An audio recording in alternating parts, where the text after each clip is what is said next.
St. Paul City councilors have given the green light on a development project at the old Ford site. This after years of debate over the plans to build in that area, at least 10 years of talk that plant was going to shut down, and what were they going to do with it? Mary McGuire live at that site.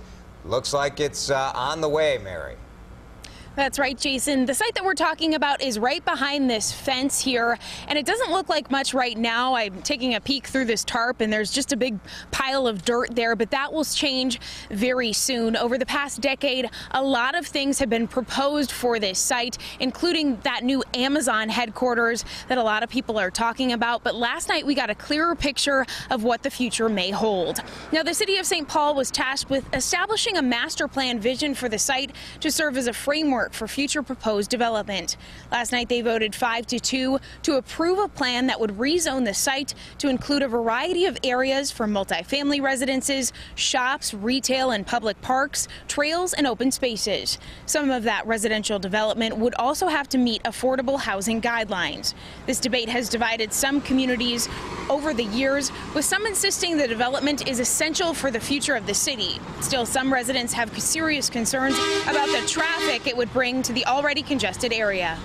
I'm a supporter of the plan for multiple reasons. Those reasons range from having our city be at the forefront of climate change mitigation and combating sprawl, economic reasons of expanding our tax base, and the need for more housing in our community. We're not appreciative of the density that you're going to introduce into the neighborhood, and I don't care about these traffic studies there. You can make numbers say whatever you want them to, and believe me, 7,000 people come into that neighborhood. Traffic is going to be a nightmare. The character of the neighborhood is going to be ruined. Honestly, we feel Mayor Chris Coleman still has to give his final approval to the plan. The development is set to be phased in over the next 15 to 20 years. The city of St. Paul does not own this site. The Ford company still does, so they will have to be the ones to put it up for sale. The development of this area is expected to take 15 to 20 years, Jason. Mary, this old Ford pickup truck manufacturing site is a fascinating site, the way that they kind of use the water from the river to power some of the manufacturing.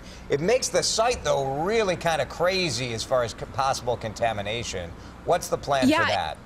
Yeah, environmental concerns have been a big talking point over the years. So under this plan, both the state of Minnesota and the Ford company would have to do some testing to make sure that any and all pollutants would be removed from the area. Boy, sure would be a great place to live. There's no question about that, right there on the river in St. Paul. Mary, thank you.